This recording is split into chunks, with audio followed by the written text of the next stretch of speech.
如果每間車廠都有招牌菜嘅話咧，喺 Audi 嚟講一定係 Quattro、RS 同埋旅行車。咁喺我身後呢部車就3樣嘢都有齊。咁我就揸咗幾百公里。咁小瑕疵唔係冇，但係大嘅問題就真係揾唔到。咁啊，好似表面上冇得輸嘅。等我慢慢講俾你聽。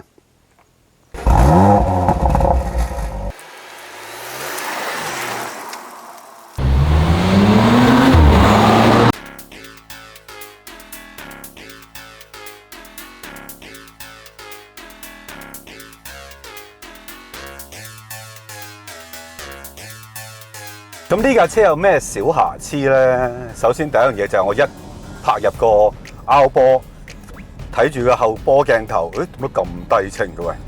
好似係翻去以前嗰啲手機年代咁啊！唔知落雨會點或者天黑會點嘅咧？咁有啲怪嘅，因為百幾萬車嘛，始終都。咁另外就係關於後座咧，其實空間就其實同呢個級數正常嘅差唔多嘅。咁不過咧，佢個後座嘅椅背好似較為直咗少少嘅，咁亦都冇得調校。咁最奇嗰樣嘢咧，就係個頭枕咧，好堅挺嘅，唔知點解咧，食得偉哥多啊，真係，即係好硬同埋好趌啊。咁你令到你個頭都成日都咁樣，即係趌咗出嚟少少，好似頂住有少少頂住咁。咁仲有乜嘢小瑕疵咧？就係佢嘅 Auto Start Stop。喺你用 Auto Mode 嘅時候或者 Comfort Mode 嘅時候，佢起動得比較慢少少嘅。咁有時候你想突然間威俾個的士司機睇，咁你都可能即係輸咗第一道氣咯。不過呢啲小事嚟嘅啫，咁你咪熄咗佢咯，係咪先？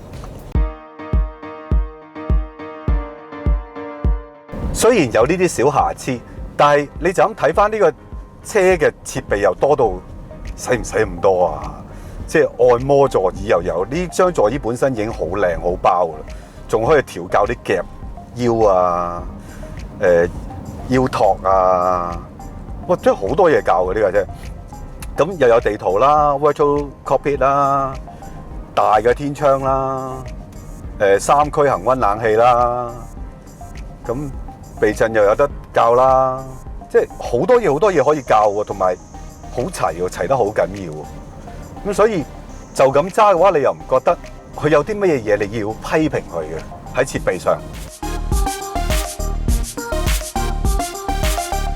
？Audi 一路都有做旅行車嘅，咁但係喺高性能嘅領域裏邊咧，當然最出名就係94年嘅 RS2 啦。咁冇人諗過一部旅行車可以 tune 到咁大馬力噶嘛，仲要係保時捷幫佢 tune 噶嘛。咁啊食開就翻尋味噶啦。咁啊到99年。真係推出第一部嘅 RS4 啊！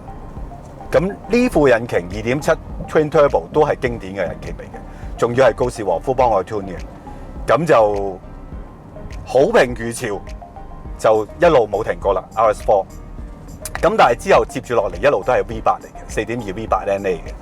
咁去到而家我坐緊呢個 B9 呢一代，就轉翻去 V6 啦，就2.9 V6。咁當然呢副引擎都唔係小兒科㗎。都有保時捷喺度嘅，不過佢唔會再話俾你聽咁解噶啦。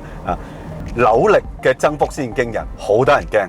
雖然 CC 細咗，因為有 Turbo 之後個扭力係大得好驚人，所以喺性能上邊0到100上邊，佢快過舊款0.6秒嘅，都幾多嘅。咁已經入咗4.1秒呢個範圍嘅。4.1秒係咩概念咧？咁旅行車嚟講，應該佢都算係最快嗰批嚟噶啦。咁俾一個差唔多 size 嘅參考大家，就係 C63S 後驅嘅，咁就超過500匹嘅，咁佢嘅0至100都係4.1秒嘅，咁呢一部又唔係 V8，又冇咁大 CC， 但係都係4.1秒嘅。咁轉咗 Turbo 引擎，當然冇以前嘅 NA 引擎咁個轉數去到咁高啦。咁而家6500轉到，但我可以話俾你聽，喺速度上邊，佢一啲都唔輸蝕，我覺得佢快過9款好多好多。仲要快得嚟，唔係靠力量去推動成架車嘅重量嘅，佢好輕快嘅嗰種快法，好似你一陣間就對到好高嘅車速咁嘅。咁我睇過一段官方嘅片，佢大概80-90，佢加速到180，哇，快到好似你唔使點卡秒錶都覺得，哇，你使唔使咁急啊？使唔使咁狠啊？嗰種嘅，即係所以係幾驚人嘅。咁我喺實際揸嘅時候，無論我係用 Auto Mode 定係用緊 Dynamic， 我一 kick down 其實佢都係好快就去到超晒速嗰種表現，同埋好 linear 咁樣就去咗㗎啦。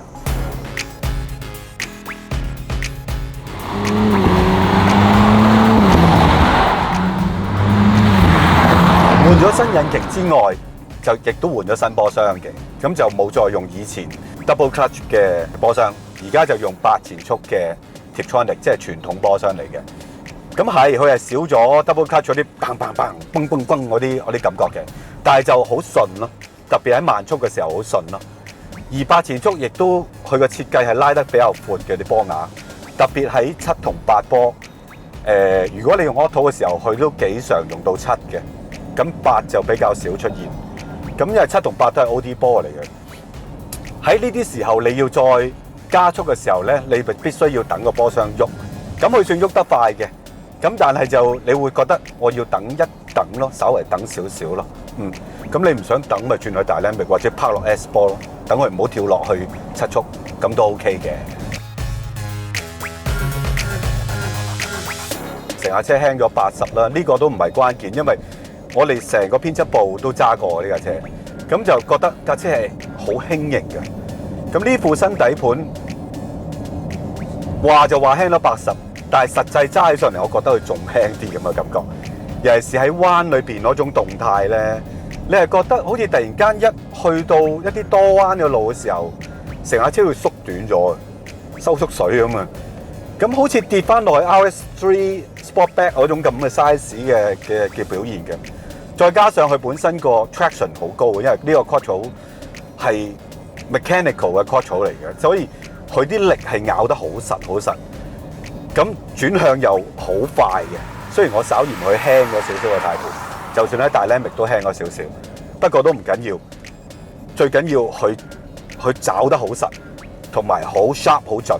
所以喺我哋試嘅時候都專登去跑下石澳道啊、大帽山啊，即係呢啲經常我哋會試嘅地方，大家都揸得好開心，哇！個勁喎，好可信、好可靠，同埋個潛力好高嘅一啲 handling 嘅表現嚟嘅喎。再加上佢本身嘅速度真係快喎，快得嚟你唔會心驚膽跳嗰種嚟嘅。當然有啲人揸車係中意心驚膽跳嘅，咁但係呢架係快得嚟，你好似我而家充滿力量啦，但係亦都好有信心啊！嗰種咁嘅感覺嘅，啲信心翻晒嚟嗰種感覺嘅。不過揸呢架車咧，我覺得唔可以單純用去 preset 嗰啲 Dynamic 啊、Auto 啊，因為用 Auto 咧個波箱轉得好快，成日都去到7波，咁間中會出現8波。你當然可以自己 manual 轉做 S 啦，咁但係成日轉 S 咧，又覺得佢成日拖住。咁另外一個問題就係個懸掛咧，如果真係喺 Dynamic 嘅時候咧，都幾蹬嘅，蹬得都幾犀利嘅，好似個人坐咗喺攪拌機咁。咁呢個應付嗰啲好似大帽山嗰啲路咧，其實就唔好嘅。咁我就會覺得喺 individual 嗰度咧，就將個 engine 同波箱咧就轉咗落去 Dynamic， 但係咧避震機就必須要轉翻去 Auto， 等佢自己做嘢，就唔使 soft comfort 咁誇張嘅啊。咁嘅話就無論隔離一個定後邊一個都少啲投訴。咁仲有一樣嘢要證實嘅，咪真係好似官方所講，個油耗係改善咗好多啦，比舊款。官方就講減少咗17%嘅。